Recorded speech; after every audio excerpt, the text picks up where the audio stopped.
वटपौर्णिमेच्या दिवशी आपण वडाची पूजा करतो. वडाचे झाड हे सतत प्राणवायू म्हणजेच ऑक्सिजन देते हे सर्वांना माहीतच आहे. म्हणून वडाचे आध्यात्मिकतेसोबत शास्त्रीय महत्व सुद्धा तितकेच आहे. पण वड फक्त ऑक्सिजनच देते का? तर नाही. याचे अनेक फायदे आहेत. जखमेतून रक्त वाहत असल्यास वडाचा चीक त्यावर लावावा. याने रक्तस्राव थांबण्यास मदत होते. स्तन दुखत असल्यास कुष्ठ आणि जखम भरण्यासाठी पारंब्याचा लेप लावावा.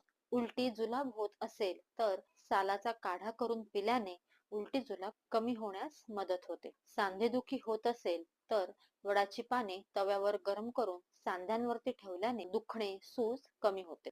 ज्या स्त्रियांना अंगावरून पांढरे जाण्याची समस्या आहे त्यांनी सालाचा काढा करून टबामध्ये ठेवून त्यात बसावे. केस वाढण्यासाठी वटजटादी तेल लावल्याने फायदा होतो. सारखी लघवी होत असेल किंवा लघवी करताना जळजळ होत असेल तर सालाचा काढा पिल्याने फायदा होतो.